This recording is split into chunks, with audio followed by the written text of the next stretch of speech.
तो चलिए यहाँ पर हम बात करने वाले हैं टॉपिक नंबर 2 के बारे में। आइए देखते हैं टॉपिक नंबर 2 में क्या दिया गया है। यहाँ पर हमसे बोला है, एक सीरीज़ दी है और हमसे बोला है कि इसका nth टर्म निकालना है। इट मीन्स n निकालना है, n का वैल्यू बताना है। कौन से नंबर का टर्म होगा? 729। तो 729 लास्ट टर्म कंसीडर करेंगे और हमारी सीरीज़ क्या है? a1 a2 a3 dot dot dot dot and so on. Clear? और हमारा जो फर्स्ट टर्म है √3 है, तो r का जो होगा वैल्यू वो होगा a2 अपॉन a1।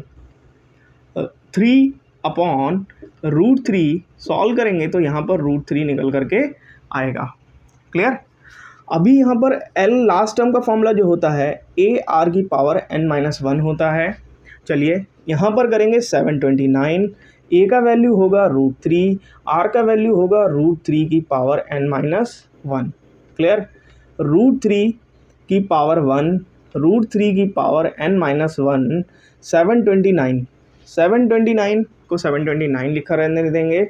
ये हो जाएगा √3 की पावर 1 प्लस n-1, ये कैंसिल आउट हो जाएगा और यहाँ पर इसको लिख देंगे 3 की पावर 1/2 की पावर n। ये 729 था। इसको अब यहाँ पर ब्रेक करने की बारी है। 729 को ब्रेक करते हैं तो 3 से ब्रेक करेंगे तो कितना आएगा? 243 आएगा। 3 से करेंगे फिर से फैक्टराइज तो 81। 3 से करेंगे तो फिर से आएगा 27। 3 9 3 3 3 1। तो यहाँ पर देखेंगे ये 6 टाइम निकल करके आया है। इसको लिख देंगे 3 की पावर 6 और यहाँ पर इसको लिखेंगे 3 की पावर n/2, 3 की पावर 6। अब आपने एक लॉ पढ़ा होगा एक्सपोनेंट में, a की पावर m होता है और a की पावर n जब इज इक्वल टू में लिखा होता है तो m is equal to n हो जाता है। इट मीन्स इनके पावर जो होते हैं वो इक्वल हो जाते हैं। n/2 is equal to 6, so n is equal to 12। यहाँ पर 12 टर्म निकल करके आ गया है ना। अब यहाँ पर अगला भी क्वेश्चन देखिए आप लोग किस तरीके से है। सेम यही है, सेम यही निकालना है कि यहाँ पर कौन से नंबर का टर्म होगा 512/729। थोड़ी सी आपको मशक्क़त करनी पड़ेगी, स्टेप बाय स्टेप जाना पड़ेगा। आंसर आपका बहुत दूर नहीं है और जो आपने एपी पढ़ रखी है उसका यहाँ पर कोई वैसे तो कोई रिलेशन नहीं है, लेकिन यहाँ पे लैंग्वेज वैसा ही मिलेगा आपको एज इट इज़। क्लियर? तो चलिए यहाँ पर स्टार्ट करते हैं। 18 - 12 8 dot dot dot dot 512/729। Clear? चलिए, this term is a1, this term is a2, this term is a3 and this term is last term. And हम लोग इसको a भी कॉल करते हैं। तो ये तो हमारा 18 हो गया। r का वैल्यू की बात करें तो a2 upon a1 it means -12/18, it means -2/3। l is equal to a r का पावर n-1। यहाँ पर a का वैल्यू कितना है? 18 है। r का वैल्यू की बात करें -2/3 की पावर n-1। l की बात करें 512/729। क्लियर?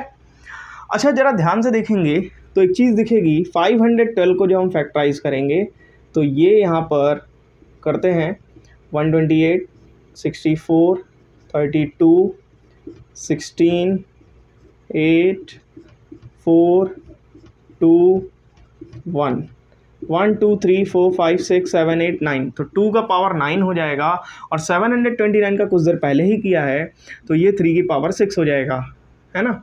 अच्छा, 18 उधर प्रोडक्ट में है, इधर आकर के इसके डिवाइड में हो जाएगा -2/3 की पावर n-1। ओके। अच्छा, हम इसको ऐसे लिख सकते हैं 2/9, 3 की पावर 6, 9 × 2 और 9 को हम लिख सकते हैं 3 की पावर 2। क्लियर? तो 2 की पावर अपॉन 9, 3 की पावर 8.2। क्लियर? इसको ऊपर ले जाएंगे, ये पावर 1 है, ऊपर ले जाएंगे तो क्या हो जाएगा? सामने क्या चल रहा है? माइनस का 2/3 की पावर n-1, -2/3 की पावर n-1। चलिए अब आगे देख लेते हैं। यहाँ पे अगर इसको ऊपर ले जाएंगे तो क्या होगा?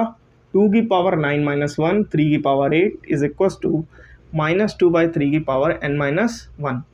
2 की पावर 8, 3 की पावर 8, 2/3 की पावर n-1, 2/3 की पावर 8 -2/3 की पावर n-1 1।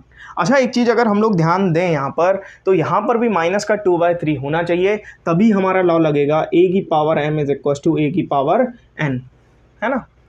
तो भाई यहाँ पर हमने क्या किया, अगर माइनस अंदर एंट्री करा दें तो किसी को कोई प्रॉब्लम होगी? अब कहेंगे कैसे एंट्री करा दिया, मतलब बिना कोई वैसे, है ना। तो भाई माइनस का एंट्री इस तरीके से करा दिया, अगर हम जैसे इसको बाहर निकालते हैं तो 2/3, 2 का पावर 8, 3 का पावर 8 हो जाएगा, क्योंकि -1 क्या हो जाएगा, मतलब माइनस क्या हो जाएगा, माइनस इवन नंबर है तो ये प्लस हो जाएगा, क्लियर ना। और ये फिर से हम लोग इसको वैसे ही लिख सकते हैं, तो कोई प्रॉब्लम वाली बात नहीं है। बेस सेम है, n-1 इज इक्वल टू 8 हो गया, n is equal to 8 + 1, n is equal to 9। तो आपको बात समझ आई होगी। आप एक चीज़ और भी समझिए, आप जब क्वेश्चन लगा रहे हैं तो आप लोग क्वेश्चन को लगाते समय स्टेप बाय स्टेप फॉलो करें, बिकॉज आप स्टेप फॉलो नहीं करेंगे तो क्वेश्चन करना थोड़ा मुश्किल हो जाएगा और आपके आंसर्स नहीं निकलेंगे और आप कुछ ना कुछ मिस्टेक कर ही देंगे। तो स्टेप फॉलो करना बहुत ज़रूरी है, एक एक स्टेप फॉलो करें, एक एक स्टेप। चलिए यहाँ पर बात करते हैं अगले क्वेश्चन की। यहाँ पर हमसे पूछा है 1/43 कौन से नंबर का टर्म है। ये तो लास्ट टर्म दिया गया है, यहाँ पर कौन से नंबर का टर्म है, n का वैल्यू पूछा है हमसे, और हमें a का वैल्यू 1 गिवन है। r की वैल्यू की बात करें तो a2/a1 होता है, ये a1 है, ये a2 है, ये a3 है, तो ये हो जाएगा 1/3 divided by 1, it means 1/3, clear. तो l is equal to a r की पावर n-1, l का वैल्यू 1/243 हो गया है, a की बात करें तो 1 हो गया है, r की बात करें तो 1/3 की पावर n-1 हो गया है, क्लियर, ओके। अच्छा, 243 की अगर हम बात करें तो यहाँ पर हमने निकाला था, अगर 729 का एक 3 हटा दें तो कितने, 1 2 3 4 5 3 निकलेंगे, मतलब 1/3 की पावर 5, तो ये हो जाएगा 1/3 की पावर n-1। इसको लिख सकते हैं, है ना, 1 की पावर 5 लिख दो तब भी 1 ही आना है।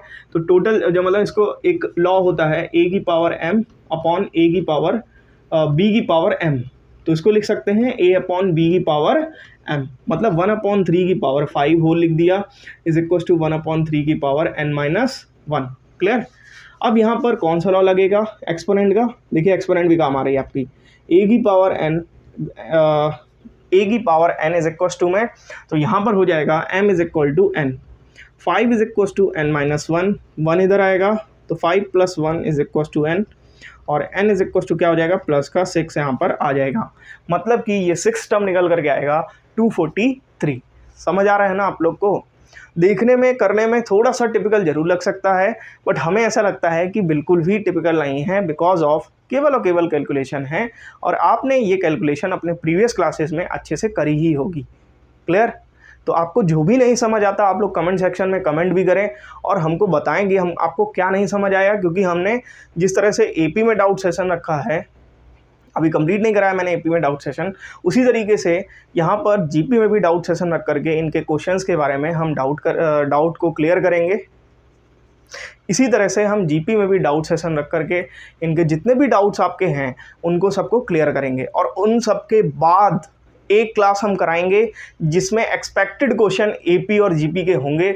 आपकी कम से कम 1 से 2 क्लास होंगी एक्सपेक्टेड क्वेश्चंस की, जितने भी क्वेश्चन होंगे सारे के सारे एक्सपेक्टेड क्वेश्चन कराएंगे, 10 से 20 क्वेश्चन एक्सपेक्टेड होंगे और उन्हीं से आपके बोर्ड एग्जाम में पूछा जाएगा डेफिनेटली, क्लियर।